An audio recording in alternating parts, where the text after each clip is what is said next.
ओम गणेशाय नमः। आज हम करवा चौथ की व्रत कथा सुनेंगे। आप सभी को करवा चौथ की हार्दिक शुभकामनाएं। तो शुरू करते हैं। सबसे पहले हमें भगवान गणेश का ध्यान करना है और भगवान गणेश का एक जयकारा लगाते हुए बोलो गणेश भगवान की जय। बहुत समय पहले की बात है कि एक साहूकार के 7 बेटे और उसकी एक बेटी थी जिसका नाम करवा था। सभी सातों भाई और बहन से वो बहुत ही ज़्यादा प्यार करते थे, यहाँ तक कि वे पहले उसे खाना खिलाते और बाद में स्वयं खाना खाते थे। एक बार उनकी बहन ससुराल से मायके आई हुई थी। शाम को भाई जब अपने व्यवसाय बंद करके घर लौटे तो उन्होंने देखा कि उनकी बहन तो भूख से बड़ी ही व्याकुल है। सभी भाई खाना खाने बैठे और अपनी बहन को खाना ना खाते हुए देखकर उन्होंने उससे खाना खाने का आग्रह करने लगे, लेकिन बहन ने बतलाया कि आज उसका करवा चौथ का निर्जल व्रत है। वह खाना सिर्फ चंद्रमा को देख के उसे अर्घ देकर ही खा सकती है। क्योंकि चंद्रमा अभी तक नहीं निकला है, इसीलिए वह भूख और प्यास से व्याकुल हो उठी है। सबसे छोटे भाई को अपनी बहन की यह हालत देखकर उससे नहीं रहा गया और वह दूर पीपल के पेड़ के नीचे एक दीपक जलाकर चलनी से ओट करने के लिए रख दी।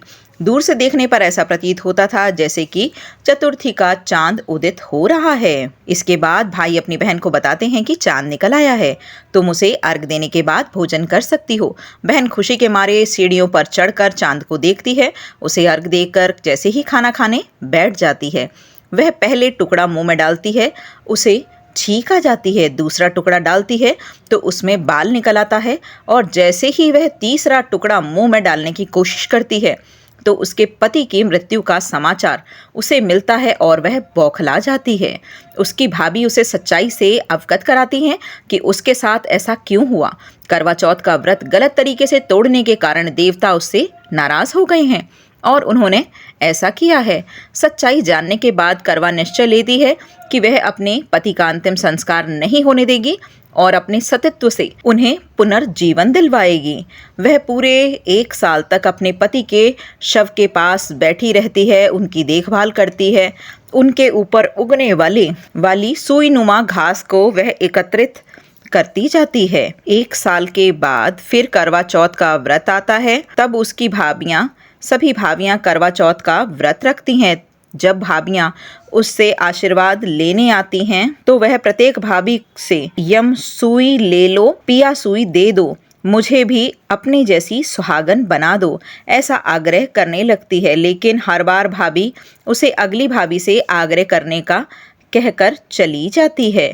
इस प्रकार जब छठे नंबर की भाभी आती है तो करवा उससे भी यही बात दोहराती है।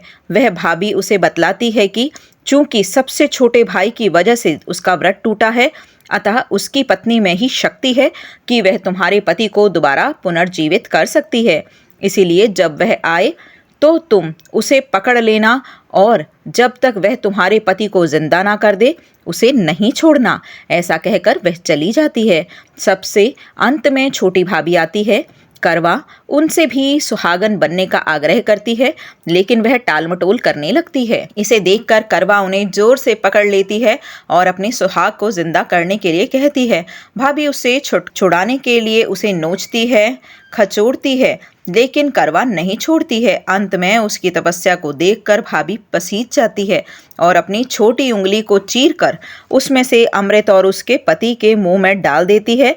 करवा का पति तुरंत ही श्री गणेश कहता हुआ उठकर बैठ जाता है। इस प्रकार प्रभु की कृपा से उसकी छोटी भाभी के माध्यम से करवा को अपना सुहाग वापस मिल जाता है। हे श्री गणेश जी, माँ गौरी, जिस प्रकार करवा को चिर सुहागन का वरदान आपने दिया है वैसे ही सब सुहागनों को देना। इस कथा को पढ़ने, सुनने और हुंकारा भरने वालों को सदा सुहागन रखना। बोलो गणेश भगवान की जय।